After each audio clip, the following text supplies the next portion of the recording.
حضرت سیدنا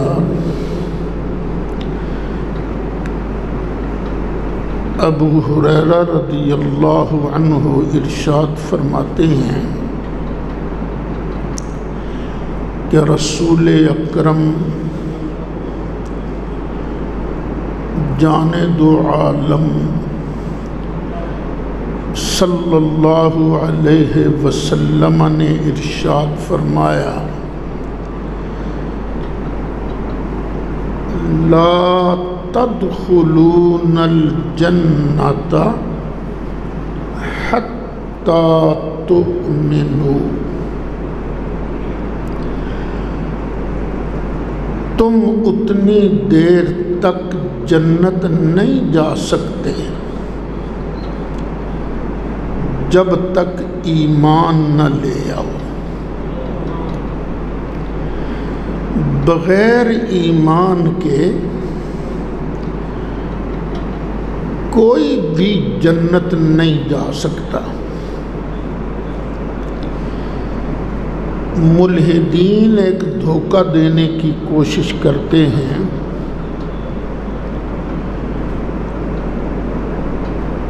کہ اللہ تعالیٰ نے فرمایا ہے ان الذین آمنوا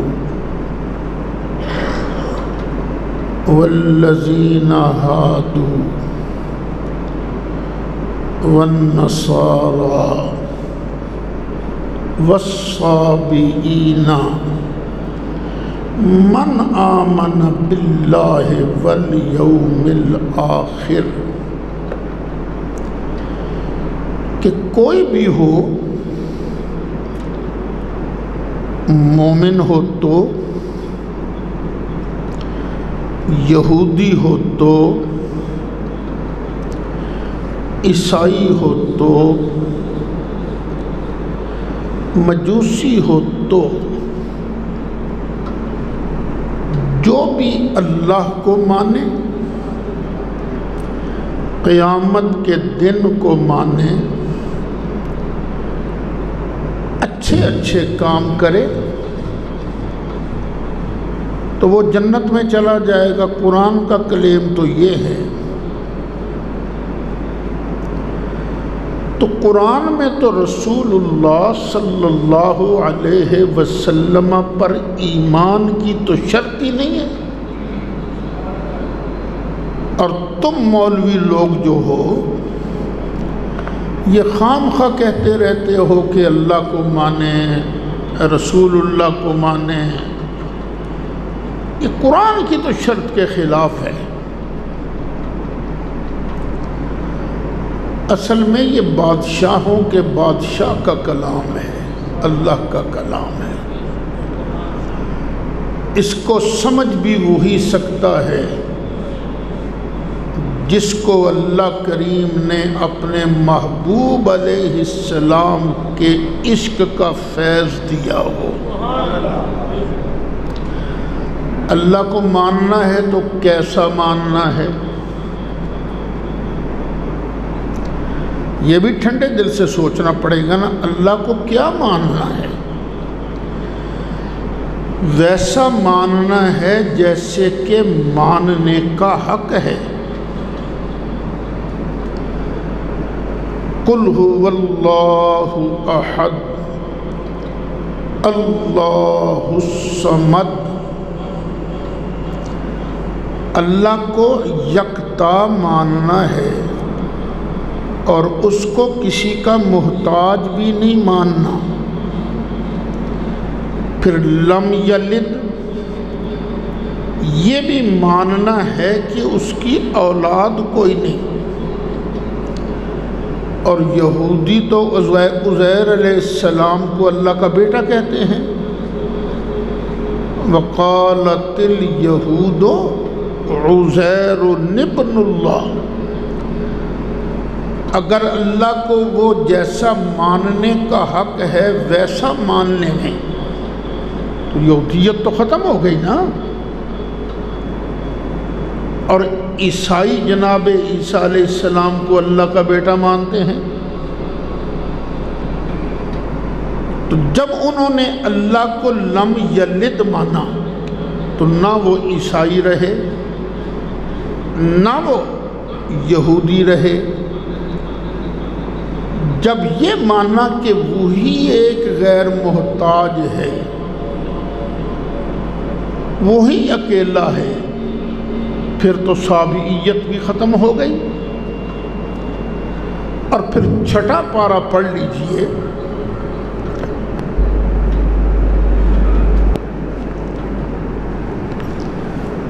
چھٹے پارے کے اندر اللہ تعالیٰ نے ان لوگوں کو کافر کہا ہے جو کہتے ہیں ہم کچھ کو مانیں گے اور کچھ کو نہیں مانیں گے۔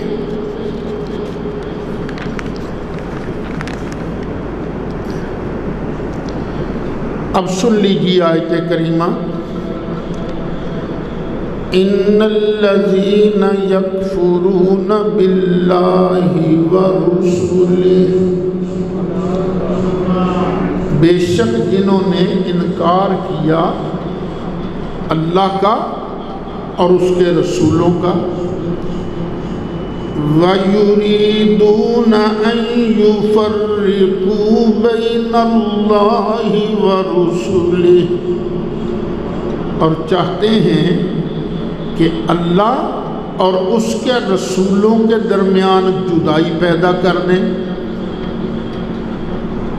وَيَقُولُونَ نُؤْمِنُ بِبَعْضٍ وَنَكْفُرُ بِبَعْضٍ، اور کہتے ہیں ہم تو بھئی کچھ کو مانیں گے کچھ کو نہیں مانیں گے۔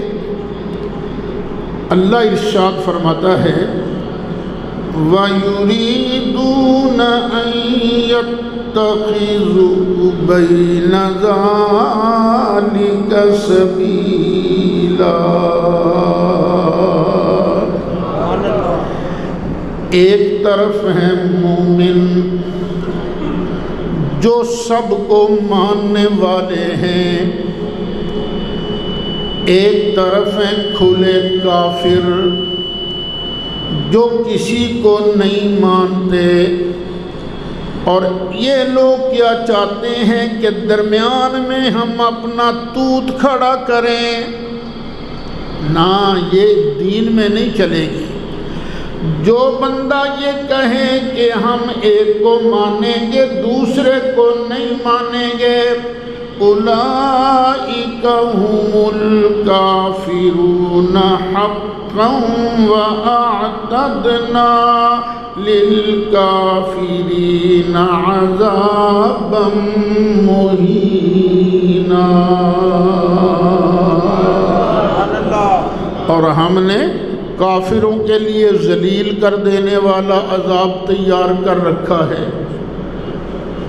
اور یا اللہ جو سب کو مانتے ہیں، اللہ فرماتا ہے والذین آمنوا باللہ ورسلہ، جو لوگ اللہ کو بھی مانتے ہیں اللہ کے رسول کو بھی مانتے ہیں، وَلَمْ يُفَرِّقُوا بَيْنَ أَحَدٍ مِّنْهُمْ، اور ماننے میں کسی کے درمیان فرق نہیں کرتے، اللہ کو بھی مانتے ہیں، حضرت آدم سے لے کر جناب مصطفیٰ علیہ السلام تک سب کو مانتے ہیں، فرشتوں کو بھی مانتے ہیں۔ اللہ فرماتا اولئک سوف یؤتیہم اجورہم وکان اللہ غفورا رحیما، ان کو اللہ تعالیٰ ان قریب ان کا اجر دے گا، اور اللہ تعالیٰ بڑا بخشنے والا ہے، بڑا مہربان ہے۔ تو جنت میں کب جائیں گے بندے؟ جب ایمان لے آئیں گے۔ اب ایمان لانے کے بعد نبی کریم علیہ السلام نے فرمایا وَلَا تُؤْمِنُوا حَتَّى تَحَابُّوا، اور جب تک تم آپس میں ایک دوسرے سے پیار نہیں کرو گے تمہارا ایمان ہی کامل نہیں۔ اب سوچ لو، جو بندے ایک دوسرے کے ساتھ بغض رکھتے ہیں، دشمنی رکھتے ہیں، کینہ رکھتے ہیں، وہ سچے مومن نہیں ہیں۔ سچا ایمان والا اسی وقت بنے گا جب آپس کے اندر ایک دوسرے سے پیار کرے، محبت کرے۔ پھر سرکار نے فرمایا اولا ادلکم علی شیء اذا فعلتموہ تحاببتم، تو میں تمہیں ایسی چیز نہ بتاؤں کہ اگر تم وہ چیز کر لو، اس پر عمل کر لو تو تمہارے اندر پیار پیدا ہوگا۔ وہ چیز کیا ہے؟ نبی کریم علیہ السلام نے فرمایا افشوا السلام بینکم، آپس میں ایک دوسرے کو سلام کہا کرو، سلام کو پھیلاؤ تو اللہ تعالیٰ تمہارے دلوں میں پیار پیدا فرما دے گا۔ اچھا، بعض لوگ نا اکڑ خاں، میں سلام کیوں کرا، او سلام کرے مینوں دے کرے، میں سلام کیوں کرا؟ نہ بیٹے، یہ تکبر ہے۔ اسلام یہ نہیں سکھاتا۔ اسلام آگے بتاتا ہے کہ کس نے کس کو سلام کہنا ہے۔ آپس میں ایک دوسرے کو ملو تو سلام کہو۔ اب حضرت ابو ہریرہ رضی اللہ عنہ آپ ہی کا ارشاد ہے، نبی کریم علیہ السلام نے فرمایا یسلم الراکب علی الماشی، جو سوار ہے نا وہ پیدل چلنے والے کو سلام کرے۔ اس وقت یہ کاریں اور یہ بائکس تو ہوتی نہیں تھیں، سواریاں کیا ہوتی تھیں؟ گدھے ہوتے تھے، خچر ہوتے تھے، گھوڑے ہوتے تھے، اونٹ ہوتے تھے۔ تو نارمل سپیڈ میں وہ تقریباً بندے جیسی سپیڈ ہی ہوتی ہے۔ تو جو ہے نا اوپر بیٹھا ہوا، اس کے اندر تکبر کو توڑنے کے لیے فرمایا گیا چل، جو پیدل چل رہا ہے تو اس کو سلام کر اس کو سلام۔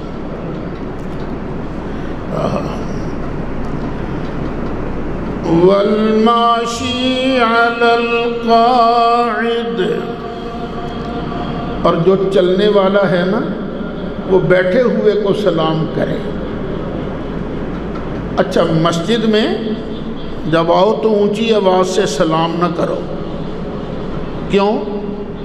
اس لیے کہ ہو سکتا ہے کوئی بندہ فکر کے اندر مبتلا ہو، چپ کر کے ذکر کر رہا ہو سکتا ہے کوئی قرآن پڑھ رہا ہو سکتا ہے کوئی نماز پڑھ رہا ہو۔ تو جب آؤ تو چپکے سے سلام کہو جس کو کہنا ہے۔ اے نہیں کہ لوگ السلام علیکم، نہ یہ نہیں کہنا، چپکے سے۔ لیکن پھر بھی اگر لوگ بیٹھے ہوں باہر کسی جگہ تو چلنے والا جو ہے وہ ان کو سلام کرے۔ وَالْقَلِيلُ عَلَى الْكَثِيرِ، اور جو تھوڑے بندے ہیں نا وہ زیادہ کو سلام کریں۔ ایک آدمی ہے جا رہا ہے، آگے سے 5 آدمی آ رہے ہیں، تو اب کس کو سلام میں ابتدا کرنی چاہیے؟ جو تھوڑے ہیں۔ ایک اور حدیث شریف سن لیجیے، یہ بھی حضرت ابو ہریرہ رضی اللہ عنہ ارشاد فرماتے ہیں، نبی کریم علیہ السلام نے ارشاد فرمایا یسلم الصغیر علی الکبیر، چھوٹا بڑے کو سلام کرے تاکہ چھوٹوں کو عادت پڑ جائے کہ بھی بڑوں کا احترام کرنا ہے، بڑوں کا ادب کرنا ہے، بڑوں کا حیا کرنا ہے۔ والمار علی القاعد، جو بیٹھا ہوا ہے نا اس کو گزرنے والا سلام کرے۔ والقلیل علی الکثیر، اور قلیل کثیر کو سلام کرے۔ یہ بھی امام بخاری نے روایت کی ہے۔ اچھا، اب یہ ضروری نہیں کہ چھوٹا ہی بڑے کو سلام کرے، بڑا سلام نہ کرے، نہیں، دوسری حدیث بھی ہے۔ یہ نبی کریم علیہ السلام کے جو خادم خاص ہیں حضرت انس رضی اللہ عنہ، آپ ارشاد فرماتے ہیں سرکار ایک مرتبہ گزر رہے تھے، کچھ لڑکے بیٹھے ہوئے تھے، تو نبی کریم علیہ السلام نے نا ان بچوں کو، لڑکوں کو دیکھ کے کہا السلام علیکم، اور تم پر سلام ہو۔ کیوں؟ اب تو سرکار ہے نا، سرکار سکھانا بھی چاہتے تھے، اور ویسے بھی سرکار تو ہر کسی پر شفیق ہے نا۔ لَقَدْ جَاءَكُمْ رَسُولٌ مِّنْ أَنفُسِكُمْ عَزِيزٌ عَلَيْهِ مَا عَنِتُّمْ حَرِيصٌ عَلَيْكُمْ بِالْمُؤْمِنِينَ رَءُوفٌ رَحِيمٌ۔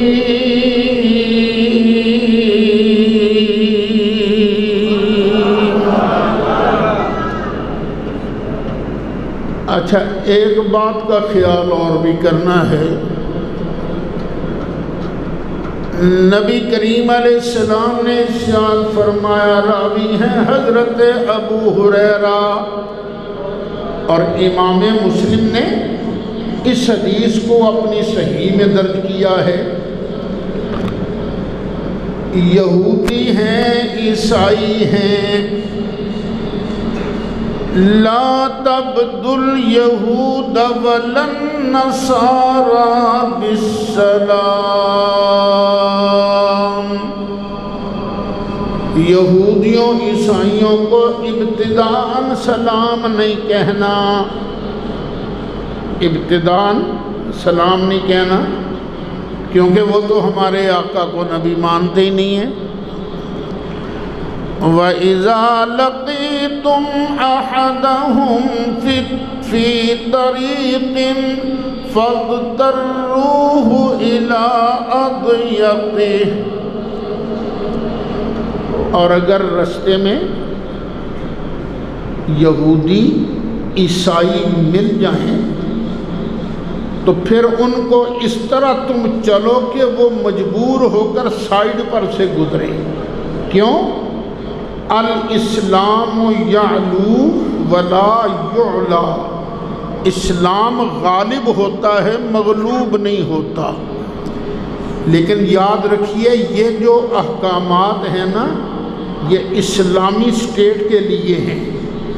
جو باہر کے ملکوں میں مسلمان رہتے ہیں ان کے لیے یہ حکم نہیں ہے۔ ابھی نوی مصیبت پیا ہو تسی، تو اس لیے پاکستان کے اندر ان کے لیے رستہ کھلا نہ کرو، بلکہ اپنے لیے کھلا رستہ تلاش کرو۔ نبی کریم علیہ السلام کے ایک صحابی ہیں جن کا نام ہے عبداللہ بن عمر۔ حضرت عمر بھی صحابی اور ان کے صاحبزادے حضرت عبداللہ بھی صحابی۔ وہ فرماتے ہیں نبی کریم علیہ السلام نے ارشاد فرمایا، اذا سلم علیکم الیہود، یہودی کریں نا تمہیں سلام، السلام علیکم کہیں، فإنما یقول احدہم، تو دھیان کرنا وہ السلام علیکم نہیں کہتے، وہ لام کو حذف کر کے کہتے السلام علیکم۔ سلام کا معنی ہے تم پر سلامتی ہو، اور السلام علیکم کا معنی کیا ہے؟ تسی مرو، تم پر موت ہو، تو وہ گالی دیتے ہیں۔ تو نبی کریم علیہ السلام نے فرمایا اس بات کو یاد رکھنا۔ تو جواب میں تم نے کیا کہنا ہے؟ وعلیک، جو تو سانو آکھیا وہی تیرے واسطے بھی ہے۔ بس تو سانو آکھیا تسی مرو تو تسی بھی پھر انجی ہو، تسی بھی انجی ہو۔ حضرت سیدنا انس رضی اللہ عنہ آپ ارشاد فرماتے ہیں اسی بات کو، اذا سلم علیکم اہل الکتاب، جب تمہیں کتابی یہودی یا عیسائی سلام کریں، فَقُولُوا وَعَلَيْكُمْ، تو تم بھی کہو وَعَلَيْكُمْ، بس تم پر بھی ہو، بس اتنا ہی کہنا ہے، وَعَلَيْكُمُ السلام آگے سے نہیں کہنا۔ ایک اور حدیث سن لیجئے، اور اس کی راویہ ہیں سیدہ طیبہ طاہرہ حضرت عائشہ، فرماتی ہیں کہ استأذن رہط من الیہود علی النبی صلی اللہ علیہ وسلم، یہودیوں کی ایک جماعت نے نبی کریم علیہ السلام کے پاس حاضر ہونے کی اجازت مانگی کہ ہم آپ کے پاس حاضر ہونا چاہتے ہیں، اجازت ہے؟ فرمایا اجازت ہے۔ فقالوا، تو انہوں نے اپنی عادت کے مطابق کہا السلام علیکم، تم پر موت ہو۔ حضرت عائشہ صدیقہ فرماتی ہیں میں نے سنا تو مجھے تو لگ آگ گئی کہ ہمارے پاس آ کر ہمیں یہ کہتے ہیں۔ تو میں نے کہا بل علیکم السام واللعنہ، تم پر موت بھی ہو، تم پر لعنت بھی ہو۔ اور سرکار پاس بیٹھے ہیں تو سرکار نے فرمایا یا عائشہ، اے عائشہ دیکھ، ان اللہ رفیق، بے شک اللہ مہربان ہے، مہربان ہے، یحب الرفق فی الامر کلہ، وہ ہر معاملہ میں نرمی کو پسند کرتا ہے۔ یا تم نے لفظ سخت بولے ہیں تو اللہ بڑا مہربان ہے، وہ ہر معاملے میں نرمی کو پسند کرتا ہے۔ دیکھو ہم لوگ انسان ہیں نا، اور نبی کریم علیہ السلام سے ہمارا عرصہ بھی کتنا گزر چکا ہے، 1433 سال گزر چکے ہیں نبی کریم علیہ السلام کے وصال مقدس کو۔ تو زمانے کے بعد کی وجہ سے ظاہرہ ایمان میں فرق تو آتا ہے نا، ہمیں سمجھایا جا رہا ہے اوے ہر کسی نہ لڑی دا نہیں ہوندا، ہر کسی نہ روب سے بات نہیں کرتے، نہیں، عائشہ اللہ بڑا مہربان ہے، وہ ہر معاملے میں نرمی کو پسند کرتا ہے۔ حضرت عائشہ کہتی ہیں اولم تسمع ما قالوا، آقا آپ نے نہیں سنا تھا انہوں نے کیا کہا؟ کیا کہا انہوں نے؟ یہ آپ نے نہیں سنا؟ قالا، سرکار نے فرمایا قد قلت وعلیکم، میں نے بھی تو کہہ دیا تھا نا وعلیکم، تم پر ہی ہو، جو تم ہمارے لیے مانگتے ہو وہ تم پر ہو۔ اچھا، ایک روایت میں یہ واو کا لفظ نہیں ہے، صرف علیکم، علیکم، وعلیکم نہیں، علیکم۔ اور ایک روایت جو امام بخاری نے روایت کی ہے کہ حضرت سیدہ عائشہ صدیقہ فرماتی ہیں کہ یہودی نبی کریم علیہ السلام کے پاس آئے تو انہوں نے آتے ہی کہا السلام علیک، تم پر موت ہو۔ یہ کتنے خبیث لوگ تھے، مہمان بن کر آتے اور آن کر گالیاں دیتے تھے سرکار کو۔ تو نبی کریم علیہ السلام کی زوجہ محترمہ آپ فرماتی ہیں، سرکار نے فرمایا وعلیکم، تم پر بھی ہو، جو تم نے ہمارے لیے مانگا وہ تم پر بھی ہو۔ فقالت عائشہ، لیکن حضرت عائشہ نہ رہ سکی، انہوں نے کہا السلام علیکم، تم پر موت بھی ہو، وَلَعَنَكُمُ اللَّهُ، اور اللہ تم پر لعنت بھی کرے، وَغَضِبَ عَلَيْكُمْ، اور اللہ تم پر ناراض بھی ہو۔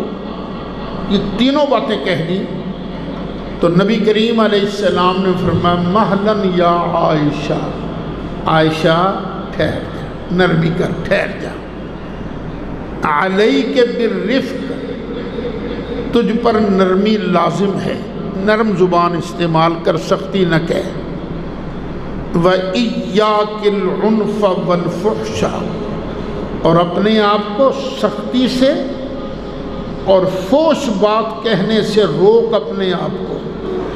آپ کو ماں بہن کی گالی نہیں دی تھی حضرت عائشہ صدیقہ نے، صرف اتنا ہی کہا تھا نا کہ تم پر لعنت بھی ہو، اللہ ناراض بھی ہو، تو اتنی سی بات کو بھی نبی کریم علیہ السلام نے فوش سے تعبیر کیا ہے۔ تو اپنے آپ کو زبانیں سنبھال کر بیٹھا کرو، کسی سے بات کرو تو زبان سنبھال کر بیٹھا کرو۔ دیکھو ہم ہیں اہل سنت و جماعت، ہمارا ایمان کیا ہے کہ اللہ بھی ہمیں دیکھ رہا ہے اور نبی کریم علیہ السلام بھی ہمیں دیکھ رہے ہیں۔ تو جب سرکار سنیں گے ہمیں لڑتا ہوا، گالیاں بکتا ہوا سنیں گے تو کیا سرکار خوش ہوں گے؟ نہیں۔ تو یہ جو ہے نا وہ نبی کریم علیہ السلام کو اپنے عملوں پر حاضر ناظر ماننا، یہ کوئی رسمی عقیدہ نہیں، اعمال کو سدھارنے والا عقیدہ ہے۔ بندہ باپ کے سامنے سخت بات نہیں کرتا، استاد کے سامنے سخت بات نہیں کرتا، تو جو رحمت والے نبی ہیں ان کے سامنے کیسے ہم لوگ سخت بات کر سکتے ہیں؟ اس لیے اپنی زبانوں کو لگام دو، نہ کسی دشمن کو گالی دو جو کافر ہیں، اور نہ ہی اپنوں کو گالی دو، اپنوں کو بھی برا بھلا مت کہو۔ حضرت عائشہ کہتی ہیں کہ جب سرکار نے یہ فرمایا نا عائشہ نرمی کر، تو میں نے عرض کیا آپ نے نہیں سنا انہوں نے کیا کہا تھا؟ تو سرکار فرماتے ہیں تو نے نہیں سنا تھا میں نے کیا کہا تھا؟ میں نے وہی بات ان پر لوٹا دی تھی۔ انہوں نے کہا تھا نا السلام علیکم، تو میں نے کہا وعلیک، تم پر بھی ہو۔ اب اگلی بات سنیے، سرکار فرماتے ہیں فَيُسْتَجَابُ لِي فِيهِمْ، میں مصطفیٰ نے ان کے بارے جو دعا کی ہے وہ تو قبول ہو جائے گی، وہ قبول ہو جائے گی۔ وَلَا يُسْتَجَابُ لَهُمْ فِيَّ، اور انہوں نے میرے بارے جو دعا مانگی ہے وہ قبول نہیں ہوگی۔ جو میں مصطفیٰ نے ان کے لیے دعا مانگی ہے وہ دعا قبول ہو جائے گی۔ سرکار فرماتے ہیں اجابت کا صحرا عنایت کا جوڑا، اجابت کا صحرا عنایت کا جوڑا، دلہن بن کے نکلی دعائے محمد، اجابت نے جھک کر گلے سے لگایا، بڑی ناز سے جب دعائے محمد، کیوں خدا کی رضا چاہتے ہیں دو عالم، خدا کی رضا چاہتے ہیں دو عالم، خدا کی رضا چاہتے ہیں خدا چاہتا ہے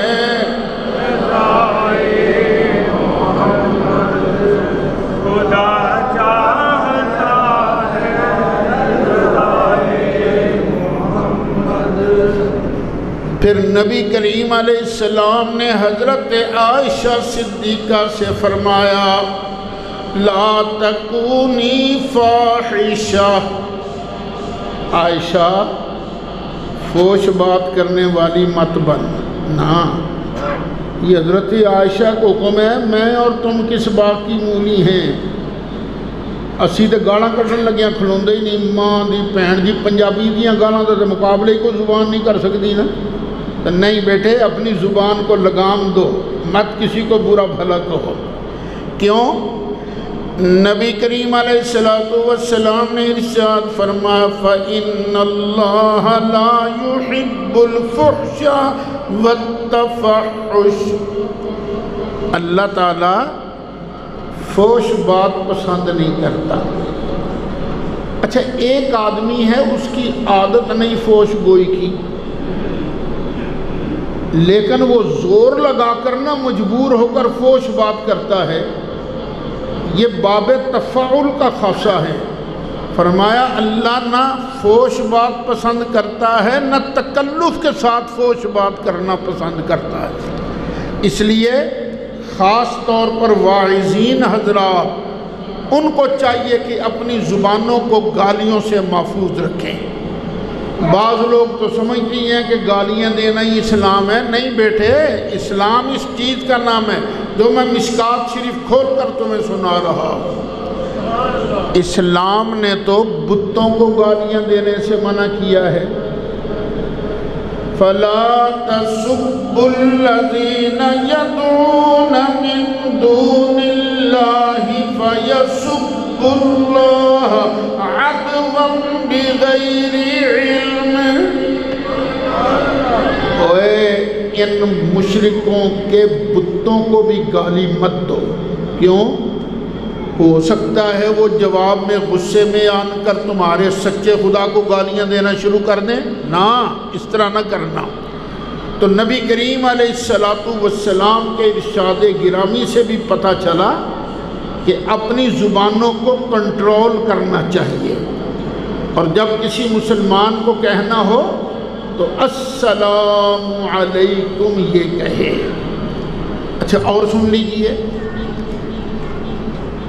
حضرت اسامہ بن زید ارشاد فرماتے ہیں، حضرت زید کے بیٹے، اور زید کوئی معمولی صحابی تو نہیں ہے، سارا قرآن پڑھ لیجئے، قرآن کے اندر آپ کو کہیں حضرت ابو بکر کا نام نہیں ملے گا، قرآن میں کہیں بھی آپ کو حضرت عمر کا نام نہیں ملے گا، قرآن میں کہیں بھی آپ کو حضرت عثمان اور حضرت علی کا نام نہیں ملے گا۔ اگر نام ملے گا تو صرف ایک صحابی کا، جن کا نام نامی اس میں گرامی ہے، حضرت زید۔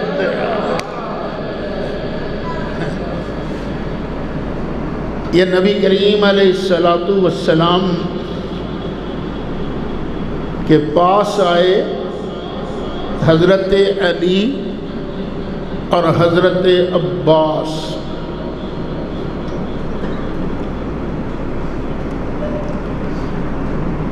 اور آن کے سرکار سے پوچھنے لگے آقا ایک بات تو فرمائیے،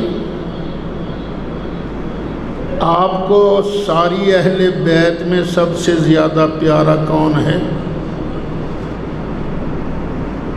فرمایا فاطمہ۔ نہیں آقا، ہمارا مطلب یہ تھا کہ مردوں میں سب سے زیادہ پیارا کون ہے؟ فرمایا زید۔ زید یہ معمولی صحابی نہیں ہے، یہ وہی ہیں جن کو سرکار نے اپنا منہ بولا بیٹا بنایا تھا، زید بن حارثہ۔ آقا پھر اہل بیت میں سے پھر کون زیادہ پیارا ہے؟ فرمایا پھر علی۔ حضرت عباس بولے، کہنے لگے ਭਤੀਜਿਆ ਤੂੰ ਤੇ ਆਪਣੇ ਚਾਚੇ ਨੂੰ